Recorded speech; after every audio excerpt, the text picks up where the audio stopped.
Hai semua, jadi untuk video kali ini kita akan masuk chapter 3 part 1 site supervision. Okay, so untuk chapter ni, untuk part 1 ni kita akan belajar tentang site supervision dan juga construction records. Okay, jadi untuk chapter ni kita kena faham dululah apa itu konsep supervision. So dalam construction supervision ni bermaksud the process of ensuring goals which has been set during planning stage are met. Okay, so kalau dalam chapter sebelum ni kita dah belajar dah. Okay, tiga benda ni, okay, cost, time and quality ni, tiga benda ni yang kita kena control dan pantau, right? So benda ni juga kita telah rancang awal-awal, okay, pada peringkat planning. Okay, jadi kita nak pastikan bahawa apabila projek tu berjalan, kita nak pastikan bahawa tiga benda yang kita rancang ni ikut. Okay, dia akan follow apa yang telah kita rancang. Okay, jadi macam cost, kita tak nak cost tu melebihi lah. Time pun sama, kita tak nak dia lewat, dan quality tu dia mesti ikut spesifikasi. Alright. Selain itu, site supervision is also a process of ensuring compliance. Okay, ensuring compliance with technical requirements, government regulations and accepted level of workmanship. Okay, jadi kita nak pastikan dalam construction supervision tu, kita nak pastikan bahawa keperluan teknikal tu telah dipenuhi. Okay, jadi kalau dalam tender tu, bila kita bid contract tu, dia ada BQ, Bill of Quantities. Okay, Bill of Quantities tu dia ada dah senarai kerja, senarai dah ada senarai apa orang kata? Senarai kerja, senarai material, okey. Dia ada senarai kerja, senarai spesifikasi. So benda-benda tu kita nak pastikan bahawa ia dipatuhi, sama ada kualiti kerja ataupun barang-barang yang digunakan. Okey. Selain itu, kita nak pastikan bahawa peraturan-peraturan kerajaan dipatuhilah. Okey, yang dah ditetapkan. Contohnya macam peraturan yang ditetapkan oleh Kementerian Alam Sekitar contohnya. Okey, dia mesti ada Jabatan Alam Sekitar, adalah dia punya undang-undang dia, so kita kena pastikan ia dipatuhi. Okey. Dan juga kita nak pastikan bahawa hasil kerja tu pada tahap yang boleh diterima. Maksudnya contoh kalau susun bata tu, kita pastikan dia tidak sengit. Okey, kita tengok bubble spirit level tu. Okey, kita pastikan spirit level tu level. Okey, itulah yang dimaksudkan dengan accepted level of workmanship. Okey, it is one means of ensuring compliance of design and specification. Okey, kita nak pastikan, salah satu cara kita nak pastikan bahawa kerja tu mengikut design dan juga spesifikasi yang telah ditetapkan. Okey, so supervision yang jika kita gagal, okey, jika kita gagal melaksanakan supervision yang baik, okey, kita akan menyebabkan produktiviti itu mendapat impact yang negatif. Maksudnya produktiviti itu kuranglah. Okey, produktiviti menurun. Okey, sebab apa? Sebab pekerja ni bila dia tidak diawasi, okey, dia mungkin ada yang curi tulang ataupun dia mungkin buat kerja tu salah. Okey, dia tak buat ikut spesifikasi. Jadi construction productivity tu akan menurun. Okey. It results to unsafe structure, sebab kerja dijalankan dengan cara yang tidak betul. Okey. Kerja tu salah lah basically. Okey, macam dia pasang salah, diikat salah. Okey, dia tak ikut spesifikasi. Jadi menyebabkan struktur yang dibina tu menjadi lemah. Okey, dia tak dapat menanggung beban yang sepatutnya dia didesain. Okey. Leads additional cost to contractor. Sebab apa? Sebab kena redo.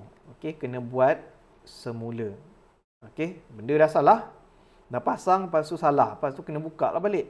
So dia membazir masa, dia memakan masa, dan juga dia consume material. Okey, material yang dah dipakai tak boleh pakai semula dah sebab dah kena pecahkan. Okey. Jadi bila bila benda tu dah salah buat, dia akan menyebabkan unnecessary delay, tertangguh kerja.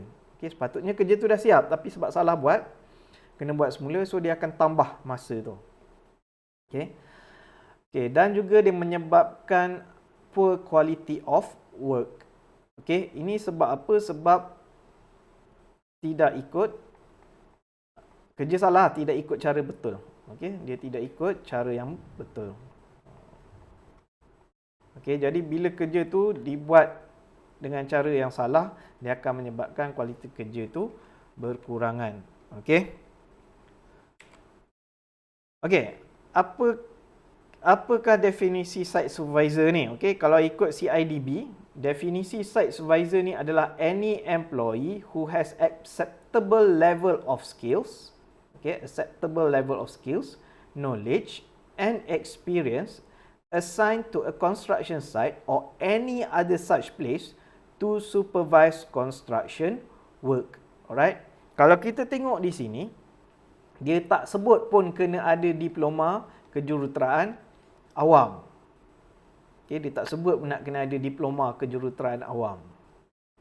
Kalau ikut, siapa-siapalah boleh jadi site supervisor ni.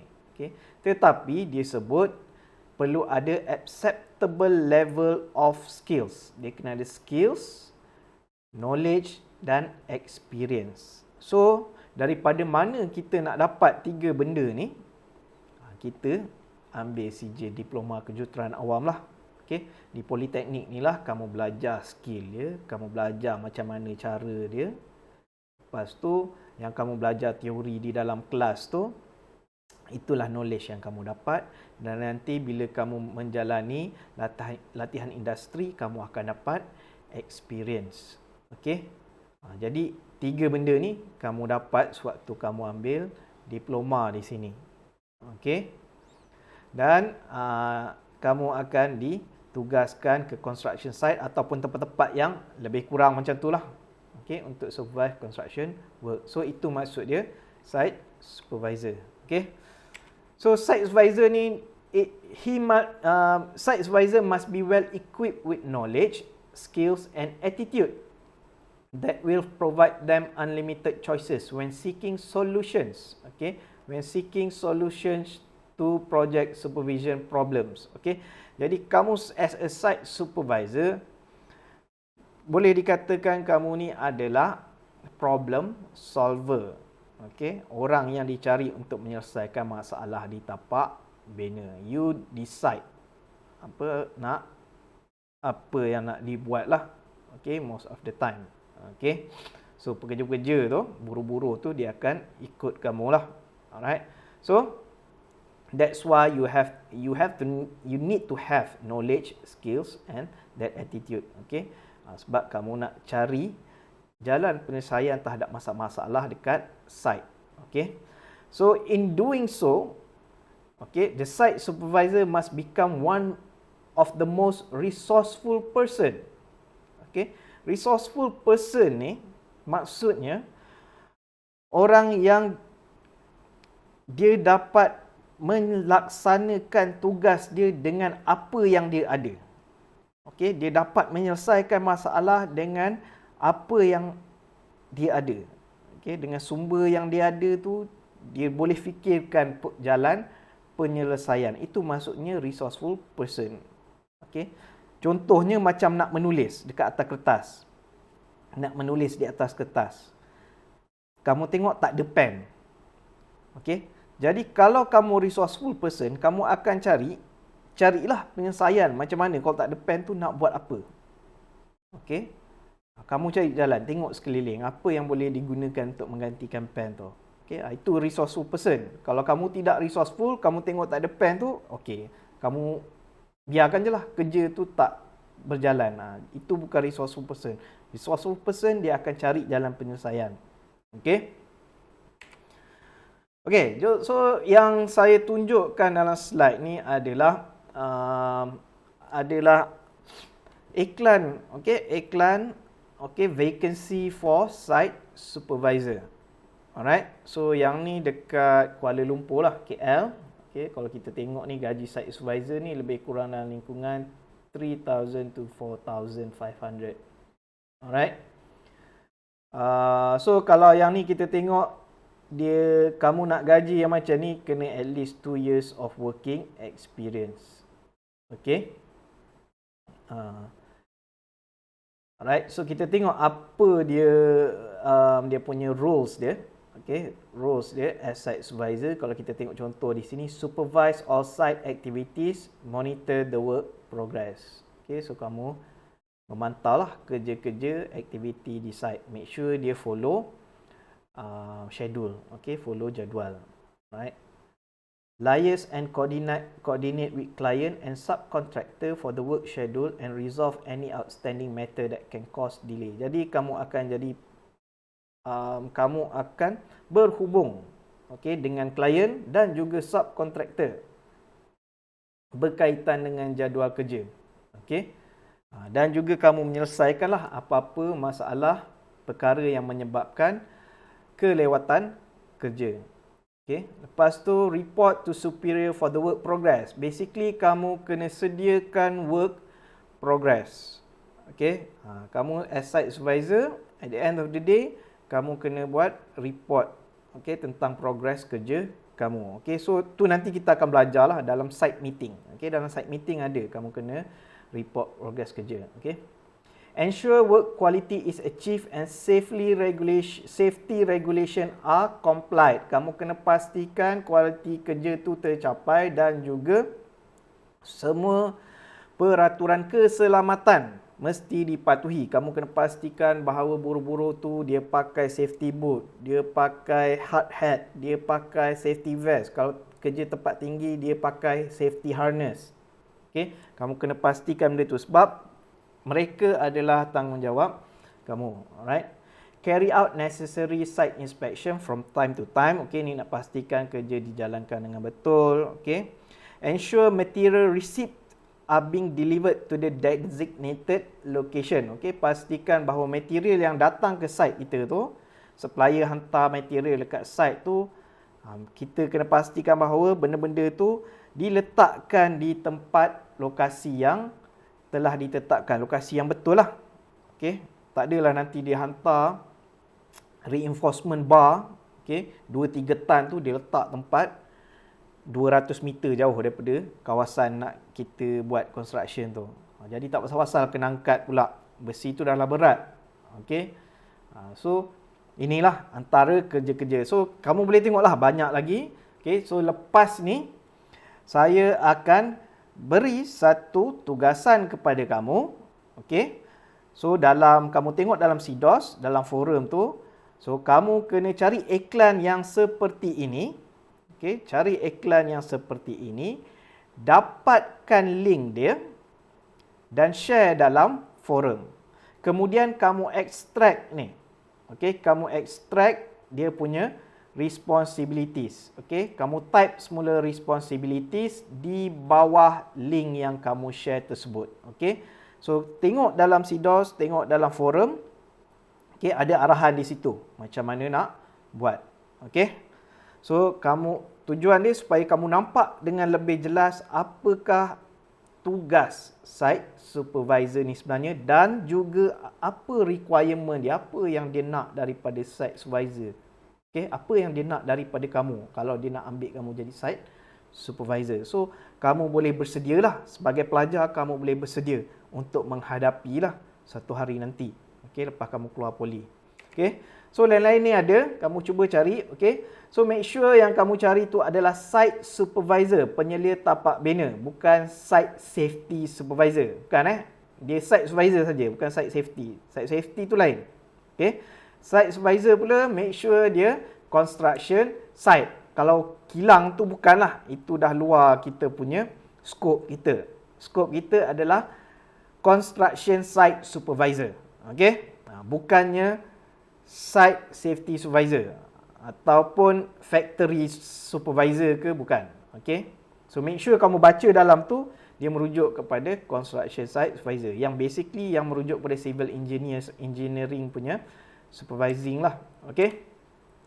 So kita tengok secara ringkas lah. Okay, secara ringkas ni apakah duties and responsibilities for site supervisor. Okay, so first is record daily site activities. Yang ni nanti kita akan belajar tentang site diary. Okay, yang mana kita akan catat daily site activities ni dalam site diary.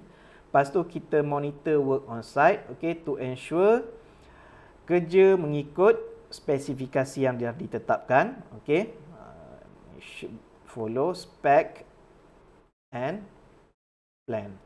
Okay, so and then kita akan report progress.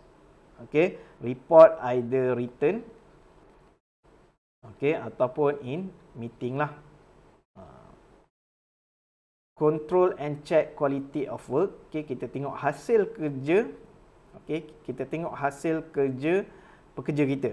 Okay, control and check. Control and check ni maksudnya control tu semasa atau sebelum dia buat kerja tu, kita pastikan. Maksudnya kita ajarlah dahulu. Kita ajar, kita tunjuk, kita demo. Okay, lepas tu kita biar dia buat. Bila dia dah buat, kita check hasil kerja dia. Okay.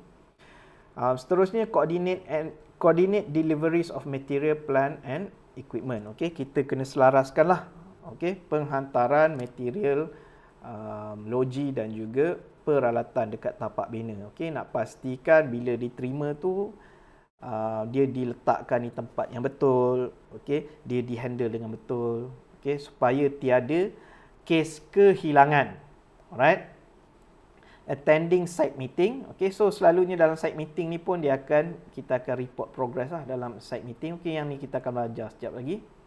Direct and supervise day-to-day operation. Okay, so kamu akan mengarahkan dan juga kamu akan menyelia. Okay, operasi hari-hari lah. Okay, setiap hari. Okay, so basically kamu ketua dekat sana dan kamu kena arahkan lah. Okay, pekerja untuk buat kerja mereka. Okay, alright.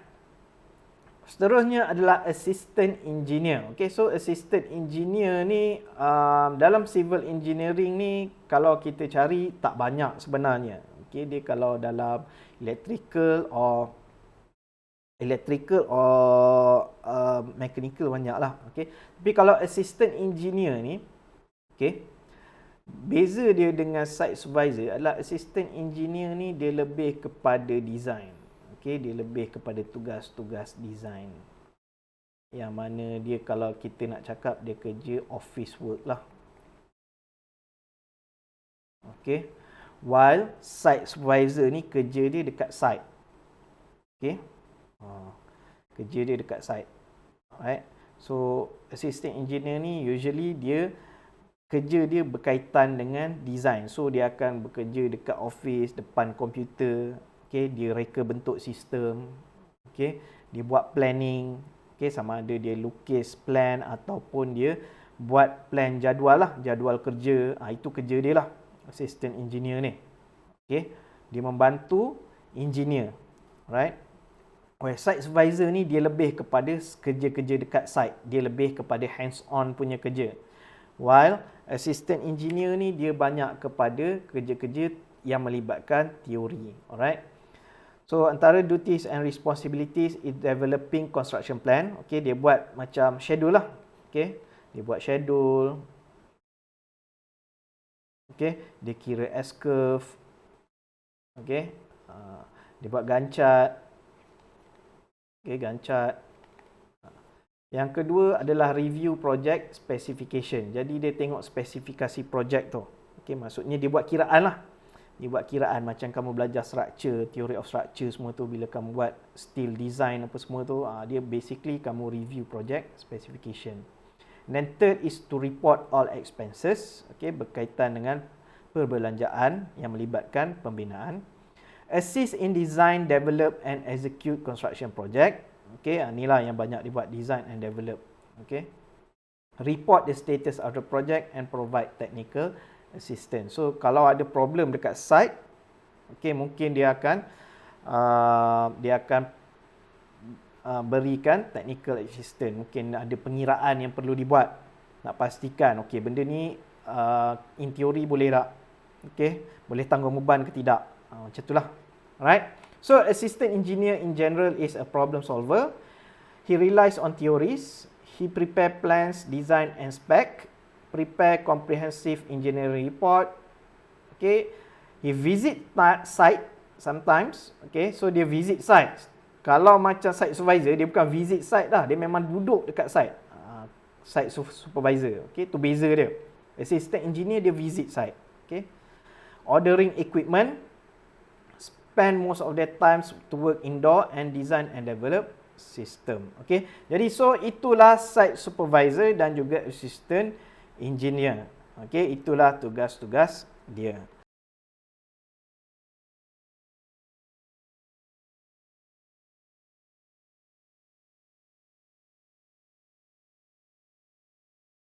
Alright. Seterusnya, kita akan tengok kepada construction records. Okay, sebab construction records ni, ini adalah perkara-perkara yang perlu disediakan ataupun dia berkaitan dengan site supervisor. Okay, so kalau macam site diary, weekly and monthly report, progress photograph ni, ini adalah site supervisor punya, dia kena sediakan. Site meeting minutes ni mungkin bukan dia lah, mungkin kerani tapak, tapi dia kena hadiri. Okay, dia kena hadiri meeting, site meeting. Okay, so kita tengok satu-satu loh. So construction site records are kept through the use of site diary, progress report, drawing, photograph, video, site meeting minutes and etc. So benda-benda ni, semua ni adalah rekod construction site yang mesti disimpan. Okay, even selepas bangunan tu siap, perkara ni mesti disimpan. Okay, sebab apa-apa dia akan jadi bahan bukti juga benda ni. Alright, so kenapa kita perlukan bukti? Nanti kita akan tengoklah kenapa kita perlukan dia sebagai bukti. Bukti apa yang sebenarnya. The information on these records is important to assist in making decision in administering contracts and to assess the contractor loss or expenses claim.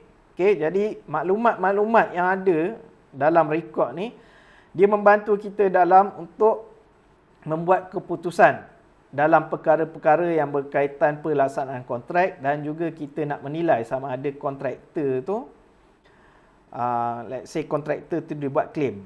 Dia nak claim kerja dia yang dah siap. Jadi kita, macam mana kita nak tahu kerja dia siap atau tidak? Itulah construction records. Okay.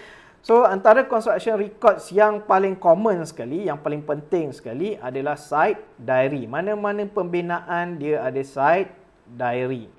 Okay. Alright. Site diary ni adalah salah satu cara kontraktor nak menyimpan rekod tentang aktiviti di tapak, aktiviti harian tapak dia. Okay, jadi dia akan sediakan site diary ni dan dia akan isi. Dia tu siapa? Dia tu usually site supervisor. Okay, site supervisor yang kena isi selalunya. Right? All recorded daily site activity must be verified by superintending officer or their representative. Okay, representative ni superintending officer representative, SOR lah. So, siapa superintending officer ni? Dia ni adalah wakil klien. Okay, dia wakil klien. So, kalau dalam projek kerajaan, superintending officer ni adalah selalunya JKR lah, wakil JKR. Okay, so kalau projek persendirian, dia adalah wakil klien. Okay, mungkin konsultan yang telah dilantik, dia akan jadi superintending officer. Okay, so bila supervisor isi site diary ni, dia akan tanda tangan di bawah, disediakan oleh site supervisor. Lepas tu dia akan bawa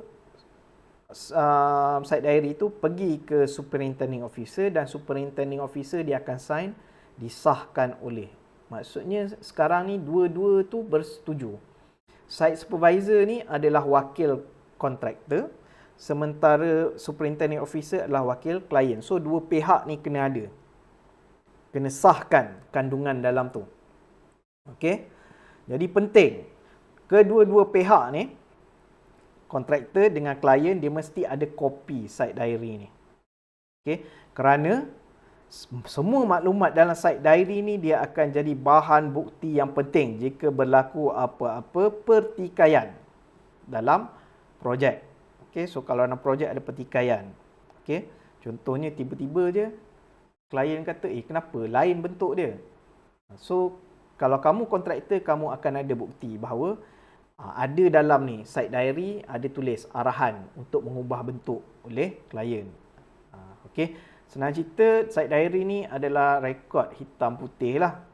Okey, jadi kalau ada sebarang perubahan pada design, kamu as a contractor make sure benda tu dinyatakan dalam site diary.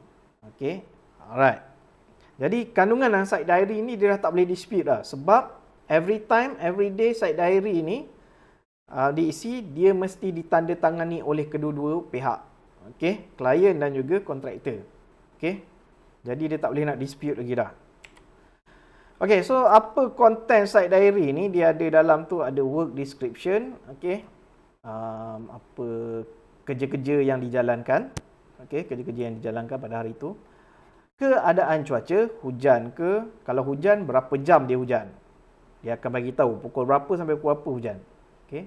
Lepas tu material yang ada dekat site ataupun kuantiti material yang diterima pada hari tersebut. Dia kena nyatakan berapa banyak. Kalau konkrit, berapa meter cube sampai. Okey. Jadi kita boleh keep track lah barang-barang kita. Okey. Kalau hilang ke apa, so kita tahu. Okey. Manpower at site. Okey, berapa banyak pekerja yang datang. Machinery, equipment, plant. So kita tahu barang kita tu last dia berada di mana. Arahan-arahan di site. Ni yang saya cakap tadi, kalau ada perubahan design. Okey, perubahan design. Perubahan design tu kalau klien atau wakil dia datang, dia suruh ubah. So itu dah jadi site instruction. So kita kena tulis dalam tu apa site instruction, okay, dan make sure dia sign. Lepas tu apakah test yang dijalankan. So kita nak keep track lah. Okey, test yang dijalankan. Sebab kadang-kadang test tu dia perlukan macam cube test, dia perlu 7, 14, 21 hari. So supaya kita ingat lah hari ke-21 tu untuk tengok result berapa. Okey. Okey, okey, jadi kita tengok dahulu contoh sebelum kita pergi ke site diary purpose ni, adalah lebih baik kita tengoklah contoh site diary . Okey, ni contoh site diary lah. Ini contoh common JKR. Okey. So untuk site diary ni saya nak, ini pun saya bagi tugasan ni untuk kamu cari. Okey. Cari contoh, okey, cari contoh buku harian tapak bina. Okey, buku harian tapak bina ataupun site diary, kamu cari format-format site diary yang ada lah. Okey, dan kamu sharekan di dalam forum CDOS. Okey, so nanti kamu masuk dalam CDOS, kamu cek dalam forum tu adalah arahan-arahan yang dinyatakan dan contoh yang diberikan. Okey. So yang ni contoh JKR-nya. Okey, ni format yang diberikan oleh JKR. Okey, kita tengok di situ. Okey. Di depan ni dia ada maklumat kontrak lah. Okey, maklumat kontrak macam nama kontraktor, okey, pegawai penguasa, inilah wakil JKR. Okey, ni nama kontraktor, ni semualah dalam ni. Okey. Ini maklumat-maklumat, lepas tu arahan untuk penggunaan, okey. Okey, buku harian ni telah digunakan setiap hari bekerja hari oleh pegawai penyelia tapak bina JKR yang dilantik oleh pegawai penguasa. Pegawai penguasa tu superintending officer lah. Okey. Dari bermulanya projek hingga penyiapan yang terakhir. Okey. So yang ini diisi oleh pegawai penyelia tapak bina. Ini wakil JKR lah. Okey, wakil klien lah senang cerita. Yang dalam ni klien, wakil klien yang akan isi. Lepas tu hendaklah ditandatangani oleh PTB tadi serta wakil kontraktor. Okey, so maksudnya kena ada dua orang ni lah. Okey, wakil kontraktor ni usually site supervisor. Okey, setiap hari kena buat.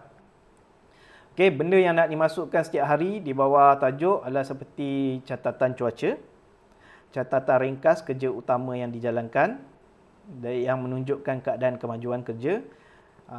Catatkan dengan ringkas kerja yang tergendala kerana hujan atau punca-punca lain. Lepas tu bilangan pekerja di tapak bina, kuantiti bahan yang diterima, logi, alat, kelengkapan kontraktor, subkontraktor, pekerjaan dan waktu kerja sebenar. Okey, ni maksudnya apakah kelengkapan yang ada dan setiap alat, mesin apa semua tu dia kena tunjukkan, dia kena nyatakan jam berapa digunakan. Daripada pukul berapa sampai pukul berapa dia digunakan. Okey? Semualah. Okey, kelengkapan tu sama ada kontraktor punya ke ataupun subkontraktor punya. Okey. Dan juga arahan daripada pegawai penguasa. Okey, wakil klien lah. Pegawai penguasa ni wakil klien. Okey. Okey, kena catatkan semua arahan yang diterima secara lisan, melalui telefon dan bertulis. Okey. Okey, lain-lain lah. Okey. Dan lain-lain jugalah. Okey, so kita tengoklah. Kita go through. Okey, kalau kita tengok ni dia ada sistem dia lah. Okey. Tarikh yang ni hujan pukul berapa sampai pukul berapa. So kita akan lorekkan pukul berapa yang hujan tu. Okey. So kita start kerja jam 8 kan. Okey, so let's say hujan pukul 10 sampai pukul 12. So kita akan lorekkan daripada 10 sampai 12. Okey. Kerja yang dijalankan hari ni. Okey, so yang dekat sini kod WBS ni kalau kita buat gancat dia akan ada kod WBS tu. Dia ada kod, setiap aktiviti kerja tu dia ada kod dia. So kita catatkanlah kod kerja apa yang kita buat pada hari tersebut. Okey. Mula dan juga siap pukul berapa. Okey. Benda-benda macam itulah, bilangan pekerja. Okey. Dan lain-lain lah. Okey, logi, okey. Logi, alat dan kelengkapan, okey. Alat tu digunakan untuk kerja WBS apa? Okey, work breakdown structure Okey, so yang ni jenis bahan apa yang ada, besi tertulang, batu ada berapa banyak, okey. Okey, so itu dia. Okey, ni yang lain-lain ni sama juga. Lain projek, lain klien, lain format dia lah. Diikutlah format klien tu macam ni. Yang ini Kejora. Kejora ni Lembaga Kemajuan Johor Tenggara. Alright. Yang ni UPM. So UPM adalah klien dia. Okey, UPM klien dia. So projek ni di bawah UPM. Okey. So kalau kita tengok inilah. Dia selalunya sama je. Dia mesti ada arahan site punya instruction. Dia ada aktiviti apa. Lepas tu logi, okey, apa kelengkapan yang ada, equipment, plan, okey, apa yang ada kat sana. Lepas tu laporan cuaca mesti ada, lepas tu bilangan pekerja, material at site, senarai pelawat, okey, dan bawah ni dia mesti ada tanda tangan dua orang ni lah, tanda tangan kontraktor dan tanda tangan klien. Kalau dalam kes ni wakil UPM, okey. So mana-mana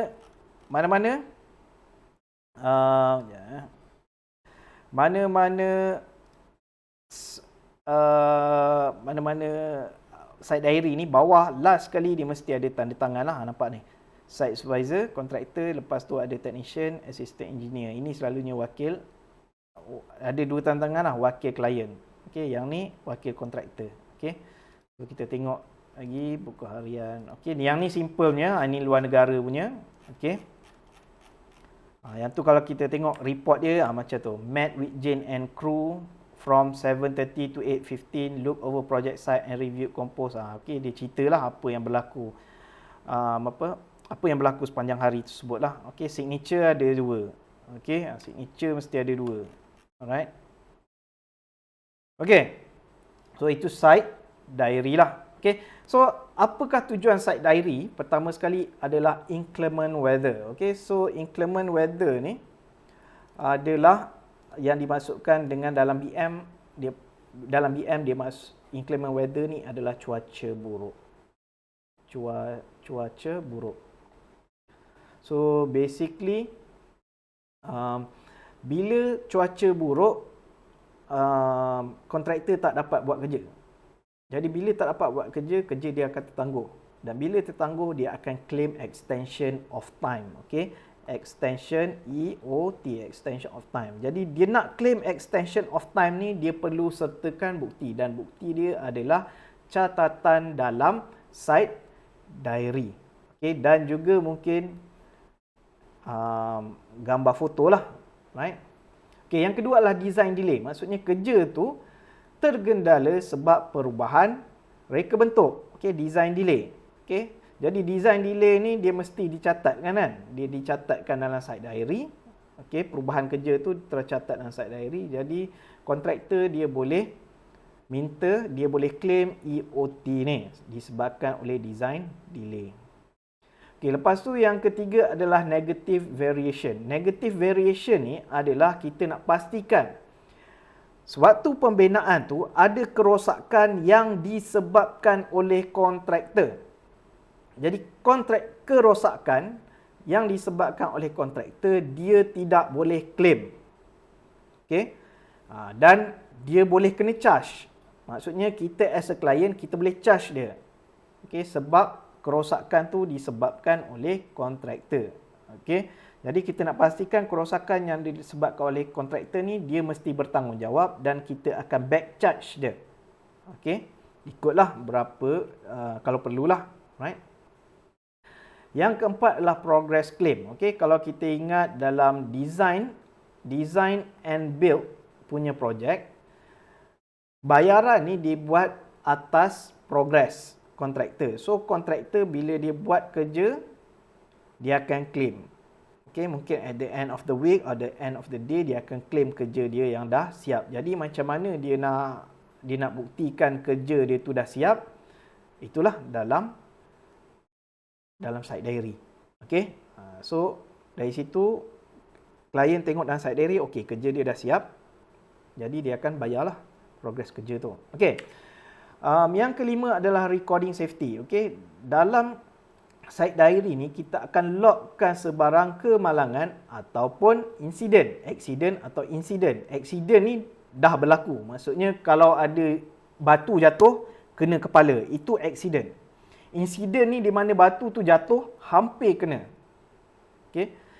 Kenapa insiden pun perlu dilaporkan? Sebab benda tu hari tu dia hampir kena. Kita tak tahu kalau berlaku lagi next time mungkin kena terus. Itu sebab tu insiden pun kita kena laporkan. Sebab insiden ni lah yang akan membawa kepada accident. Alright? Jadi kita nak pastikan lah. Jadi bila kita logkan kemalangan semua ni, kita nak pastikan semua proses keselamatan ni, okey, prosedur-prosedur keselamatan ni dipatuhi lah dan mungkin perlu ditambah baik. Okey. Delivery of goods, tracking what has been delivered from all purchase orders sent out for the project. Okey, so kita nak keep track material yang sampai dekat tempat kita dan juga machinery or equipment yang sampai tempat kita lah. Okey. Lepas tu kita nak keep track workers on site. Okey, sebab kita nak bayar apa semua benda tu, kita perlu tahulah berapa banyak pekerja yang sampai.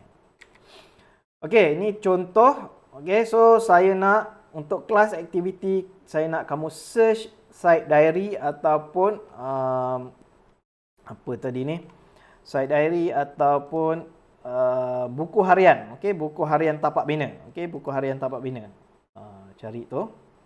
Dan kamu linkkan dalam forum CDOS. Okey, so tengok nanti arahan dalam tu ada. Okey, yang seterusnya adalah progress report. Okey. Progress report ni mestilah disediakan dan ditandatangani oleh kontraktor dan kemudian disahkan oleh wakil klien sebelum site meeting. Okey, sebelum site meeting. So dia disubmit, dihantar sama ada secara bulanan atau secara mingguan. Okey. So project progress status ni, status progress project ni dia tak boleh lebih daripada 2 minggu daripada tarikh site meeting. Okey. Jadi maksudnya dalam site meeting tu, okey, project progress status tu dia tak boleh lebih daripada 2 minggu punya status. Okey, dia kena kurang daripada 2 minggu status project tu. Okey. Jadi kita nak report dalam site meeting tu, bila kita nak cerita tentang progress kita jangan cerita 3 minggu lepas. Kita cerita kurang daripada 2 minggu punya progress. So apa progress dalam tempoh 2 minggu ni? Jangan kita dah tak cerita yang 3-4 minggu yang lepas punya progress. Okey. Okey, progress content, okey, dia berbeza mengikut organisasi. Okey, dia berbeza mengikut organisasi progress report punya content. Okey, tapi kalau dalam surat arahan Ketua Pengarah JKR bilangan 6 2015, dia ada 7 chapter utama. Okey, pertama sekali kena ada executive summary, lepas tu project information, kemudian chapter 3 project progress, 4 isu-isu berkaitan kontrak, lepas tu risk and critical issue, conclusion, dan last sekali dia ada attachment. Dalam attachment ni selalunya diletakkan gambar-gambar lah. Okey. Right, so yang ini kita boleh tengok di dalam CDOS. Okey, so kalau kamu buka CDOS ni, kamu boleh tengok di sini lah. Okey, kamu boleh tengok di dalam ini. Okey, JKR format report dan juga progress report and photograph. Ada dua lah dalam ni. Okey, so kalau yang content ni tadi, dia ada di sini lah. Okey, ada di sini. Okey, dan juga di dalam ini. Okey, yang ni JKR punya report lah. Okey, ini yang surat arahan apa tadi? Surat arahan Ketua Pengarah tu. Okey, yang semua ni, yang 1 sampai 7 ni, itulah dia. Ada di dalam ini. Okey, ada di dalam ni. Okey, so kamu bukalah satu-satu tengok yang ni. Okey. Ada panduan, ada format. Okey, di situ. Alright. Okey. Alright, so progress of photograph recording. Okay, so a picture is worth of 1,000 word. Kadang-kadang kita tulis tu orang tak faham. Okay, jadi kita tunjuk gambar. Kita tunjuk recording. So bila orang tengok, orang lebih faham. Orang boleh lebih nampak dengan lebih jelas progress kita. Okay, so progress photo helps document construction method, highlights and capture problem areas and supplement written reports. Okay. For example, some contractors are using video tape. Actually, kita dah tak guna dah video tape ni. Dia bukan video tape lah. Okay, video recording lah. Alright, kita pakai handphone lah. Kita pakai video tape lah.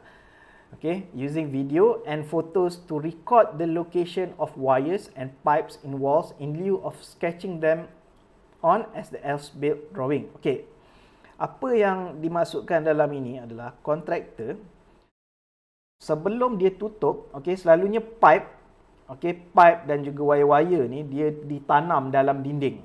Okay, so kalau kita tengok dalam rumah kita pun, mana kita nampak wire ataupun pipe air kan dalam dinding kan. Jadi selalunya kontraktor sebelum dia plaster, dia tampal dinding tu, dia akan ambil gambar dulu di mana location wire dan pipe tersebut.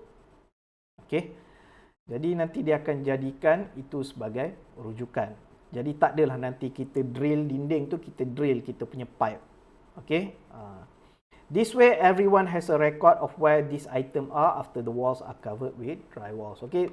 Yang ni actually kita tak guna dry walls. Dry walls ni selalunya kalau dekat US ke apa, dia guna dry wall lah. Dinding kering dia panggil. Dia pakai macam papan lah. Alright. Macam kita ni, kita guna brick wall. Okay, tapi apa pun brick wall pun kita akan hack dinding tu. Kita akan hack dinding, lepas tu kita masukkan pipe kita, lepas tu kita akan plaster dia. Kita tampal dia dengan plaster. Okay, sama jugalah konsep dia. Okay, so some contract, okay, ni sama. Okay, for JKR standard specification, okay, kalau daripada JKR, kontraktor tu kena ambil progress photograph at monthly interval or more frequent as directed by SO. So basically paling minimum dia kena ambil sebulan sekali lah.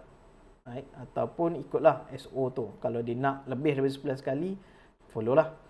The photograph should be taken from different angle as approved by SO, and the average number of photographs shall be sufficient enough to show the progress of work. For building works, the average number per month shall be not less than 6 per block of building. Okay, so 6 block per building tu, satu blok tu. So kalau ada 6 blok building, satu blok tu dia tak kurang daripada 6 lah.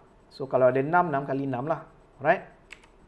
The contractor shall supply 6 sets of printed copies of the approved photograph, all properly titled and dated. So gambar yang diambil tu perlu diberikan tajuk dan juga tarikh. Dia print, lepas tu dia binding lah, dia bind. Alright. The photograph shall also be provided in JPEG or other format, which each image set a minimum size of 1280 times 960 pixels at a resolution of 72 pixels per inch and submitted to the SO monthly in compact disk or removable storage. So dia dah bagi spek gambar supaya gambar tu jelas lah. Okay, sebab kalau dia letak berapa pixel dengan pixel per inch ni, 72 pixel per inch ni, jelas lah gambar dia patutnya. Okay, so yang ni kita boleh tengok progress report ni. Okay, dalam CDOS. Okay, dalam CDOS tu kita boleh tengok. Right, kita boleh tengok. So inilah yang ada dalam CDOS tu, ini format kemajuan kerja. Okay, format kemajuan kerja. Alright. Okay. Ini yang tadi tu. Yang ni garis panduan, ini contohlah laporan kemajuan projek Ini projek yang betul lah. Okey. Maklumat projek, catat organisasi, physical status. Okey, so ini dia punya contohlah. Okey. Ringkasan eksekutif, okey, peratus kerja yang dah siap, peratus kerja sebenar ditapak, okey, peratus sebenar ke hadapan ke belakang. Negatif ni maksudnya ada terlewat lah kalau negatif ni. Okey. Maklumat projek. Okey, siapa pemilik kontrak, semua ni. Perincian kontrak. Okey, lepas tu deskripsi progress, okey. Plan layout, physical status, apa status? Apa yang okey, kalau macam ni masalah, dia huraikanlah apa masalah. Okey. Kelewatan DOM. Okey. Dari perbincangan yang dijalankan bersama pihak kontraktor, penerangan yang diberikan membawa maksud pihak pemilik berhak untuk menukar atau mengubah sebarang perincian daripada plan. Contoh, kubah masjid boleh ditukar mengikut kepuasan pemilik. Kos ini tersedia dan ditanggung sepenuhnya oleh harga kontrak. Ini menyebabkan kelewatan yang berlaku dan terpaksa ditanggung oleh pihak kontraktor. Apabila pihak pemilik lewat memberi kata putus untuk perubahan yang diinginkan. Okey, so macam ni kan, dalam kes ni klien nak ubah bentuk. Itu penting tu, kita kena catat dalam side diary. So bila dia nak ubah bentuk tu, dia jadi lewat. Okey, so dia akan jadi isu lah bila lewat. Kenaikan harga barang. Okey, kenaikan harga barang hingga 70%. Okey, lepas tu kelewatan pembayaran pihak penguasa. Maksudnya kontraktor dia lambat terima payment dia. Kontraktor dah siap kerja, lepas tu dia lambat terima payment. Okey, masalah bila kontraktor lambat terima payment, dia tak boleh nak rolling modal. Okey, sebab dia nak buat kerja seterusnya, dia perlukan duit untuk laksanakan kerja tersebut. Okey, so yang ni kamu boleh tengok lah, ada dalam contoh tu, kita tengok, kamu boleh tengok. Okey, progress, kerja progress dia lah. Okey, so boleh tengok tu contoh. Okey, lepas tu ada laporan kemajuan mingguan JKR dan juga laporan bergambar JKR. Okey, so kita tengok yang ni sekejap. Okey, laporan kemajuan mingguan macam ni, ini JKR punya ni. Okey, yang ni pun kamu boleh tengok ni dalam CDOS. Okey, yang ni berapa actual, berapa planning, berapa beza. Okey, negatif ni maksudnya dia lewat. Okey, negatif ni maksudnya lewat. Okey, macam itulah. Alright. Lepas ni, ini contoh laporan bergambar lah. Okey, butiran kerja, gambar dia apa, catatan. Okey, ini contoh. Okey, so kalau ada masalah, kita kena letaklah apa masalah dan gambar dia. Okey. So itu adalah itu contohlah laporan aktiviti bergambar. Okey. Seterusnya dan last sekali adalah site meeting. Okey, site meeting ni dia perlu dijalankan oleh kontraktor. Okey, di mana site meeting ni dilaksanakan supaya kontraktor boleh menyampaikan apa masalahnya sewaktu kerja dia. Okey, dia akan, sebab itulah dia kena bawa progress report tu. Okey, dia kena bagi progress report tu sebelum site meeting. Okey, so site meeting facilitate the review of actual work progress versus the work programs. Jadi dekat sini kita akan tunjukkan apa yang telah kita capai berbanding apa yang kita rancang. Okay. So frequency of site meeting depends on contract value. Semakin tinggi contract value, semakin kerap meeting tu perlu dijalankan. Okay. Dia kekerapan site meeting ni dia bergantung kepada nilai kontrak. Okay. Site meeting minutes should be prepared and distributed as soon as the meeting is urgent. Okay, selalunya site meeting ni disediakan oleh sekretari lah. Selalu dalam meeting dia ada sekretari, dia akan catatkan minit meeting lah. Okay, so kita boleh tengok site meeting ni apa kandungan dia. Okay, so kandungan site meeting ni inilah. Okay, contoh laporan. Okay, ni site meeting. Okay, ini maklumat mesyuarat, lepas tu kehadiran siapa yang ada, siapa yang tidak hadir. Okey, so dalam ni dia ada apakah agenda-agenda yang perlu diutarakan dalam meeting lah. Okey, macam ni skop kontrak, laporan keselamatan, laporan kerja. Ini benda-benda yang perlu perlu diusulkan dalam mesyuarat. Okey, perlu diusulkan dalam mesyuarat. Okey, so yang ni nanti kamu boleh tengok. Okey. Yang ni agenda lah. Ini agenda dia. Ucapan pengerusi, pengesahan minit mesyuarat yang lalu, lepas tu subkontrak, laporan keselamatan, laporan kemajuan kerja, laporan bayaran interim, risiko, isu dan masalah. Okey, ada 20 sampai 21 lah agenda dia. Okey, ini minimum lah. Okey, so basically semua benda ni perlu diusulkan dalam meeting lah. Perlu dibincangkan dalam meeting. Okey. Yang ni agenda mesyuarat lah. Okey, so semua ni kamu boleh tengok di dalam CDOS. Ada diletakkan dalam ni. Okey. So, ujian ke apa ke based on JKR punya format ni lah. Okey. So, jadi untuk chapter 3 part 1 ni itu sahaja. Jadi saya nak selepas ni kamu semua pergi ke CDOS dan tengok pada forum chapter 3 part 1 dan siapkan sebelum hari Jumaat jam 5 petang. Okey, Jumaat depan jam 5 petang, 3 hari bulan Mac. Okey, itu saja untuk kali ini. Sekian, terima kasih. Okey, bye bye.